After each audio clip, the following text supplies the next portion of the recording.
Hello guys, स्वागत है आपका आपके अपने चैनल कैट प्लस कैम में। दोस्तों, आज हम करने वाले हैं एनेक्स में कंस्ट्रेंट्स के बारे में, कुछ एडवांस टॉपिक के बारे में कि हम कंस्ट्रेंट्स के बारे में आगे कैसे करेंगे। इससे पहले जो वीडियो में मैंने आपको बताया था कि कंस्ट्रेंट्स क्या होते हैं, किस तरह से हम उनका यूज़ करते हैं अपने ऑब्जेक्ट के अंदर। तो जिस भी फ्रेंड्स ने वो वीडियो ना देखा हो तो एक बार आप चैनल पर जाकर उस वीडियो को देख सकते हैं। उसके बाद हम थोड़े कुछ एडवांस फीचर्स होते हैं इसके अंदर, उसके बारे में हम थोड़ा सा जानेंगे। तो चलिए फ्रेंड्स, स्टार्ट करते हैं। जैसे कि हम अब देख रहे हो यहाँ पर, ये हमारे पास एक ऑप्शन होते हैं कुछ, तो इसका हम यूज़ कैसे करने वाले हैं, ये चीज़ हमें समझनी है आज। तो सबसे पहले जो ऑप्शन आता है डिस्प्ले स्केच कंस्ट्रेंट्स, यानी कंस्ट्रेंट्स आपको डिस्प्ले होते हैं, दिखाई देते हैं जब भी आपके ऑब्जेक्ट पर अप्लाई होते हैं। मान लो मैंने एक प्रोफाइल स्टार्ट की, यहाँ से मैं प्रोफाइल स्टार्ट कर रहा हूँ और इसमें स्टार्ट किया अपने डायग्राम को। ओके, जैसे कि आप देख रहे हो कि मैंने आपको बताया था कि जो एनएक्स के अंदर होता है वो कुछ कंस्ट्रेंट्स ऑटोमेटिक अप्लाई कर देता है अपने ऑब्जेक्ट के अंदर। जैसे इसने यहाँ पर एक हॉरिजॉन्टल का कंस्ट्रेंट लगाया हुआ है, इस लाइन के ऊपर उसने वर्टिकल कंस्ट्रेंट लगाया हुआ है, इस लाइन के ऊपर अगेन हॉरिजॉन्टल का कंस्ट्रेंट लगाया, क्योंकि इसको मैं मूव करता हूँ तो ये हॉरिजॉन्टली ही मूव हो रही है। तो ऑटोमेटिक कंस्ट्रेंट्स लगे हुए हैं। तो अगर आपको इनको, मतलब जितने भी कंस्ट्रेंट्स हैं आपको नहीं देखने हैं, आप उनको हटाना चाहते हैं, तो आप नॉर्मली क्या कर सकते हो, डिस्प्ले कंस्ट्रेंट स्पेस पे आपको क्लिक करना है। तो जितने भी आपके ऑब्जेक्ट के ऊपर कंस्ट्रेंट्स होंगे वो आपको हाइड, एक तरह के वो हाइड होंगे, आपको दिखाई नहीं देंगे।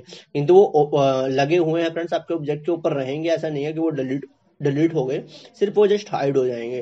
तो आप उनको हाइड कर सकते हैं। अगर आपको दोबारा देखना है तो आप उस पर क्लिक करो तो दोबारा आपके कंस्ट्रेंट्स वो दिखाई देने देने लगेंगे।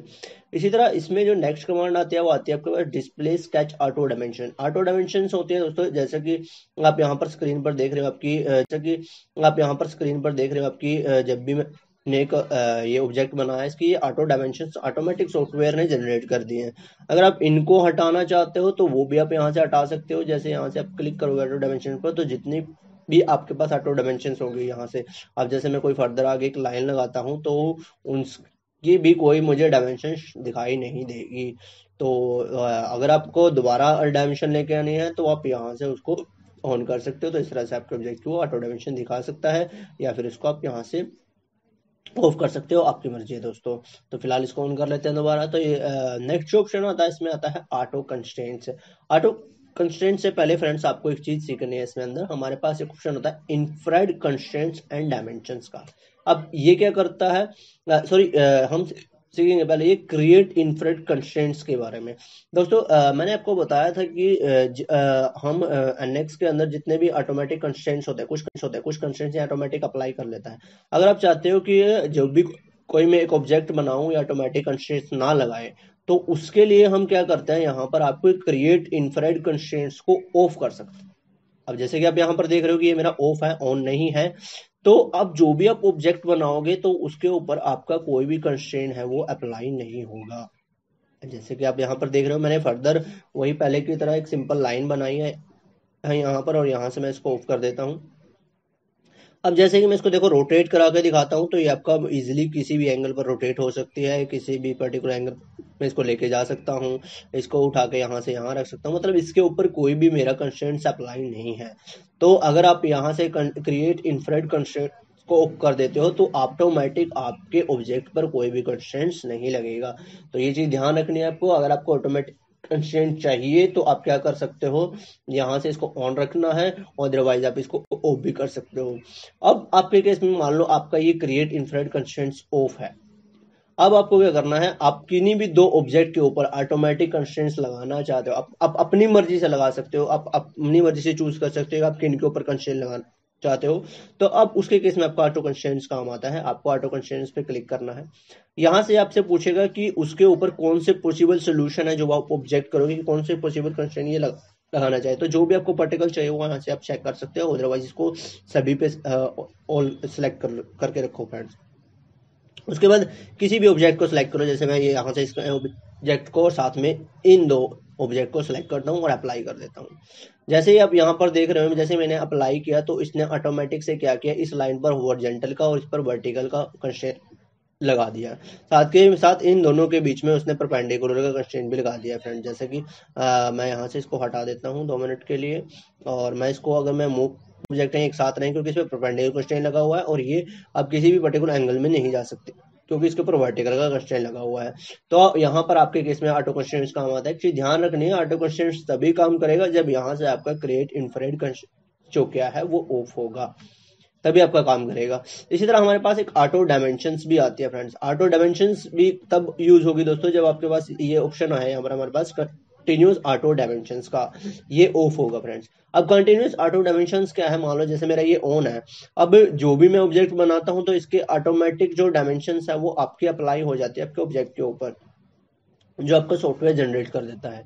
किंतु आपको चाहिए कि नहीं मेरा जो ऑब्जेक्ट है वो ऑटो डायमेंशंस ना क्रिएट करे, तो उसके लिए आप क्या कर सकते हो, पहले आपको कंटिन्यूस ऑटो डायमेंशन को यहाँ से ऑफ करना है। जैसे आप ऑफ करते हो, ऑफ करने के बाद आप जो भी कोई ऑब्जेक्ट बनाओगे, जैसे मैं यहाँ से अगेन एक ऑब्जेक्ट बना रहा हूँ, तो जैसा कि आप यहाँ पर स्क्रीन पर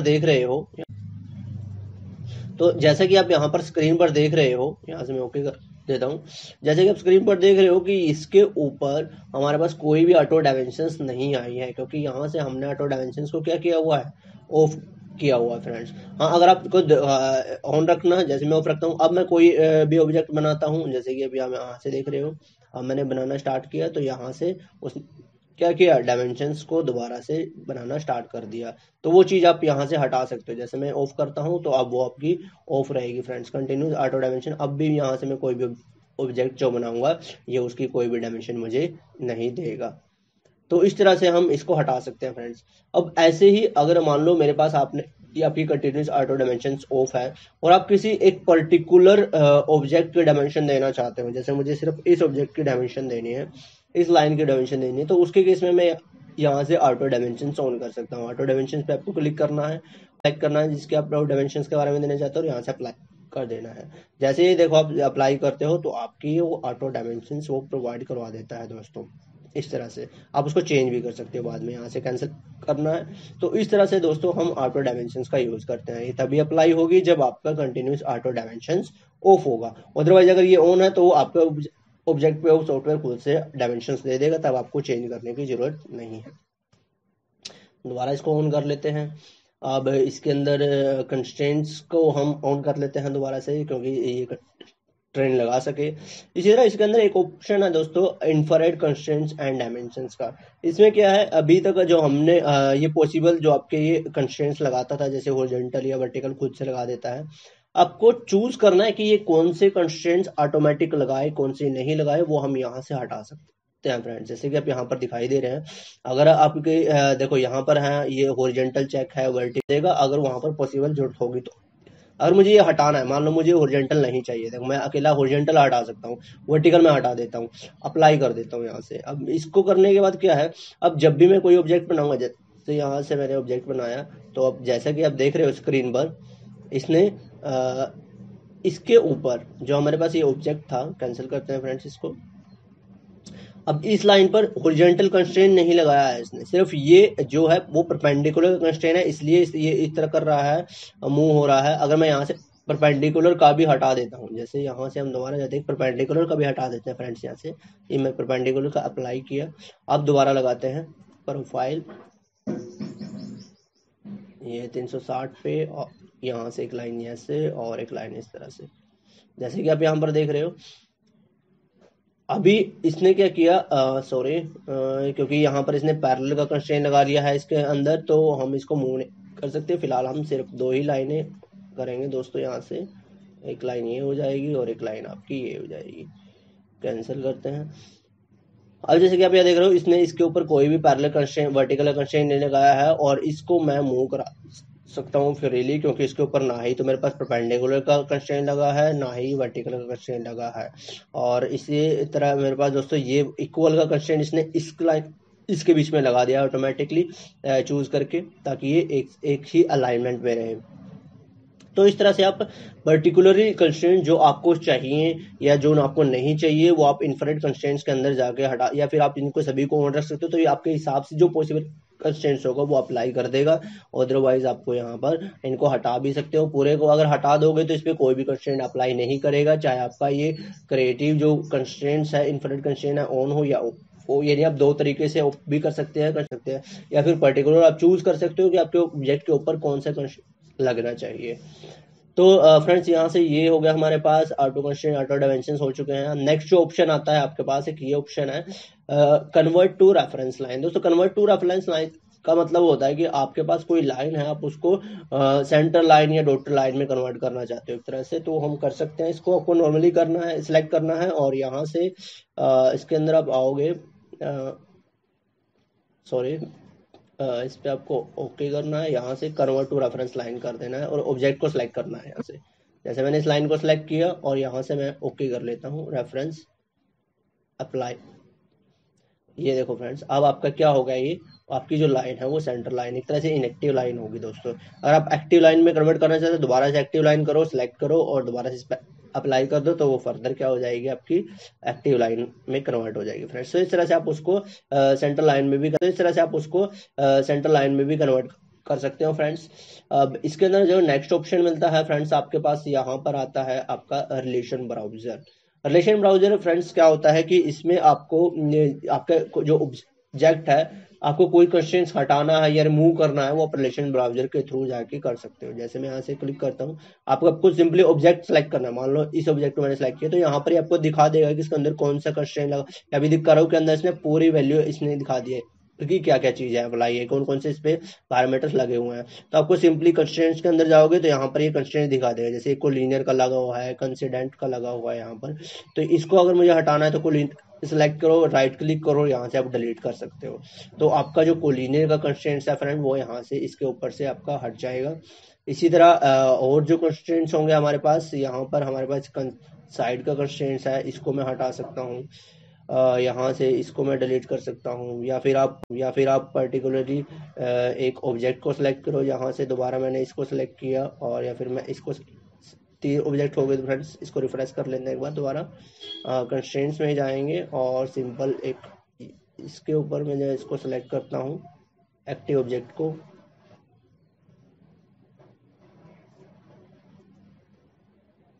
करो, हो गया। और उसके बाद आपको नॉर्मली क्या करना है, सिलेक्ट करने के बाद, सॉरी ये शायद इसको दोबारा करते हैं फ्रेंड्स, दोबारा देखते हैं। जैसे मेरे पास यहाँ पर कुछ कंस्ट्रेंट्स लगे हुए हैं इसको ऑब्जेक्ट के बीच में, तो हम क्या रिलेशन ब्राउजर में जाएंगे एक बार और अपना ऑब्जेक्ट को सिलेक्ट करेंगे। करो, मोड हो गया। यहाँ पर जो ये देखो फ्रेंड्स, यहाँ पर उठा रहा है ऑल इनएक्टिव, मतलब जितने भी ऑब्जेक्ट है उसके ऊपर उठा रहा है। पर्टिकुलर एक को सिलेक्ट कर सकते हैं, जैसे सिंगल ऑब्जेक्ट है या मल्टीपल ऑब्जेक्ट है।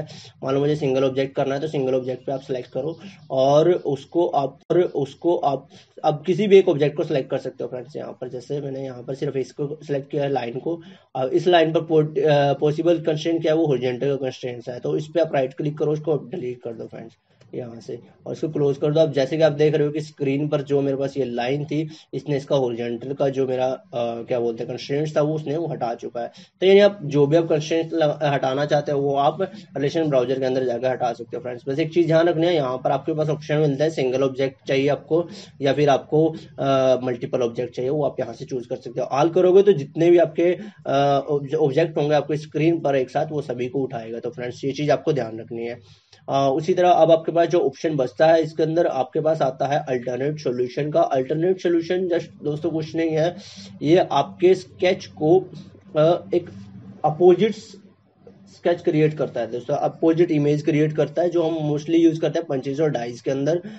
जैसे एक को क्रिएट कर लेता हूँ यहाँ से और एक सर्कल, लाइन पे हम एक सर्कल लगाते हैं इस तरह से। जैसे मेरे पास मेरा ये ऑब्जेक्ट है, अब आपको क्या करना है, नॉर्मली आप अल्टरनेट सॉल्यूशन के अंदर जाओगे यहाँ से और इसको सेलेक्ट करोगे किसी भी पर्टिकुलर लाइन, मान लो इस लाइन का कोडिंग कर रहे हो तो देखोगे कि आपका जो ऑब्जेक्ट है वो रिवर्स आपको उल्टा हो जाएगा इस तरफ। दोबारा मैं फर्दर इस लाइन को सिलेक्ट करूंगा तो दोबारा इस तरफ भी आ जाएगा। अगर आप नीचे की तरफ लेके आना चाहते हो तो आप वर्टिकल लाइन को सिलेक्ट कर सकते हो दोस्तों। वर्टिकल लाइन को सिलेक्ट किए नीचे की तरफ, दोबारा करोगे तो ऊपर की तरफ इस तरह से। एक चीज ध्यान रखनी है दोस्तों, ये जो दोनों वैल्यू जब उठाएगा और लीनियरली उठाएगा, यानी आपकी जो लाइन होने चाहिए, वो हॉरिजॉन्टल या वर्टिकली पे ही उठाएगा। ऐसा नहीं है कि आप सर्कल के अराउंड उसको घुमा रहे हो या उसको उठा रहे हो, क्योंकि उसके केस में चीज पॉसिबल नहीं है। तो अल्टरनेट सोल्यूशन में आप ये चीज हम यूज करते हैं पंचेस और डाइस के अंदर मोस्टली, जहां पर हमारे पास अपोजिट फेस क्रिएट करने पड़ते हैं, हमें दो ऑब्जेक्ट की जरूरत पड़ती है, तो वहां पर हम इसका यूज करते हैं। उसके बाद दोस्तों हमारे पास इसके अंदर जो आपका रहता है एक एनिमेट डायमेंशंस है। ये भी फ्रेंड्स हम कर लेते हैं साथ के साथ कि एनिमेट डायमेंशंस हम कैसे हम यूज करते हैं अपने स्केच के अंदर। तो चलिए स्टार्ट करते हैं। एक प्रोफाइल में यहाँ पर बना लेता हूँ दोबारा से, यहाँ से मैं एक लाइन क्रिएट करता हूँ सिंपल और इस तरह से, और यहाँ पर मैं कोई भी एक ऑब्जेक्ट क्रिएट कर लेता हूँ। मान लो मैं यहाँ पर एक सर्कल बना रहा हूँ ये। दोस्तों एनिमेट डायमेंशंस का हम मोस्टली यूज वहां पर करते हैं जहां पर आपको एनिमेशन दिखाना होता है अपनी लाइन के अंदर या अपने स्केच के अंदर, जो भी कोई आप एनिमेशन दिखाना चाहो, शो करना चाहो। जैसे हम मोस्टली पिस्टन के अंदर हम दिखाते हैं, जैसे कि आपका पिस्टन कैसे मूव कर रहा है। अगर हम मैकेनिकल पार्ट्स की बात करें तो इस तरह से कुछ जहां पर मोशन की आपको जरूरत पड़ती है तो वहां पर हम एनिमेट डायमेंशंस का यूज करते हैं। तो उसके लिए पहले मैं यहाँ पर इसकी वैल्यू को पुट कर देता हूँ, जितनी भी हमारे पास वैल्यू होगी। यहाँ पर 500 एंटर कर देते हैं इसको नॉर्मली। उसके बाद ये वैल्यू रहेगी मेरे पास, इसको भी नॉर्मली एंटर कर देते हैं और इसको भी एंटर कर देते हैं। और इसी तरह हमारे पास यहाँ पर 199 है, इसको हम 200 कर लेते हैं और एंटर करना है आपको। उसी तरह हमारे पास ये जो एंगल है इसको भी 128 रखते हैं और यहाँ से क्लोज करना है। जैसे ही आपको अभी भी एक डायमेंशन है, ऑटो डायमेंशन है फ्रेंड्स, तो ये है क्योंकि हमने इसमें कोई भी कंस्ट्रेंट्स अप्लाई नहीं कर रखा है, तो फिलहाल इसलिए इसको हम क्या कर सकते हैं, इसको हम हॉरिजॉन्टल अप्लाई कर सकते हैं। तो आपका क्या हो जाएगा, स्केचेस हमारा फुली कंस्ट्रेंट्स हो जाएगा, अब इसमें कोई मूवमेंट नहीं है। अब जैसे मेरे पास ये है, इस सर्कल में मुझे मूवमेंट चाहिए, सर्कल को मैं इधर उधर मूव करना चाहता हूँ या फिर इस लाइन को मूवमेंट चाहिए, तो आप वो कहाँ से शो करोगे दोस्तों, वो एनिमेट डायमेंशन के अंदर जाकर शो करो। एनिमेशन डायमेंशन पे आपको आना है। आपको जिस भी डायमेंशंस में आपको जिस भी लाइंस के अंदर एनिमेशन चाहिए तो आपको क्या करना है, उसको सिलेक्ट करना है। जैसे मुझे इस लाइंस के अंदर चाहिए एनिमेशन, तो लोअर लिमिट कहाँ से स्टार्ट होगी फ्रेंड्स, वो चीज आपको, मैं 0 करता हूँ तो बिल्कुल यहाँ से वो दिखाएगा आपका। जैसे मैं यहाँ से इसको 0 कर लेता हूँ, 0 से करना है स्टार्ट। और अपर लिमिट कहाँ तक चाहिए, अपर लिमिट में इसको ज्यादा नहीं, हम इसको लेके चलते हैं, इसको हम नॉर्मली हम 400 तक लेके जाएंगे, एंटर करेंगे। अब जैसे कि आप यहाँ पर देखो, स्क्रीन पर देख रहे हो, बिल्कुल 0 से जाएगा और एनिमेशन आपका स्टार्ट कर देगा। साइकिल आप अपने हिसाब से कर सकते, जैसे यहाँ पर अभी थोड़ा स्पीड में जा रहा है तो साइकिल को कम करोगे तो इसके हिसाब से वो चलता रहेगा दोस्तों। तो इस तरह से हम एनिमेशन शो कर सकते हैं अपने ड्राइंग्स के अंदर या फिर एनिमेशन दिखा सकते हैं। वो जरूरी नहीं है कोई एक पर्टिकुलर, मान लो यहाँ से मैं इसको स्टॉप करता हूँ फ्रेंड्स, आप किसी भी एक लाइन पे चाहो, मान लो इस लाइन के ऊपर दिखाना है आपको, तो यहाँ पर भी आपको दोबारा एनिमेट डायमेंशन के अंदर जाओगे। अब जो मेरी 500 की लाइन है इसको सिलेक्ट करना है, इसकी लोअर लिमिट स्टार्ट करने की, लोअर लिमिट कितनी होनी चाहिए दोस्तों, तो लोअर लिमिट में मैं यहाँ से 50 से कर देता हूँ इसको। और साइकिल को हम थोड़ा सा कम कर लेते हैं, यहाँ पर 5 रखते हैं और अप्लाई करते हैं। अब जैसे कि आप यहाँ पर देख रहे हो, ये आपका यहाँ 5 से स्टार्ट होगा और इस वैल्यू को ये थोड़ा चेंज करता रहेगा। मतलब आप इस तरह से एनिमेशन भी अगर आप अपने ऑब्जेक्ट के बीच में दिखाना चाहो तो हम एनिमेट डायमेंशंस का यूज करके उसका दिखा सकते हैं। तो आई होप आपको ये सारी चीजें क्लियर हो गई होगी। ये थोड़ा एडवांस का फीचर्स है दोस्तों जो हमने कंस्ट्रेंट्स किए थे। अगर आपको ये अच्छे से समझ नहीं आया हो तो पहले एक बार कंस्ट्रेंट्स की वीडियो को जरूर देखिएगा कि कंस्ट्रेंट्स क्या होते हैं, कैसे हम उनको अप्लाई करते हैं। उसके बाद दोस्तों आप इस पे थोड़ा काम कीजिएगा, तब आपको ये अच्छे से क्लियर होगी। अच्छी कमांड है दोस्तों, आपको आगे यूज होने वाली है। आई होप आपको समझ में आ गई होगी। तो आज के लिए इतना ही, मिलते हैं नेक्स्ट वीडियो में कुछ अच्छी कमांड के साथ। तब तक के लिए प्रैक्टिस कीजिएगा और बने रहिएगा हमारे चैनल के साथ। दोस्तों अगर वीडियो पसंद आई है तो लाइक और शेयर जरूर कीजिए।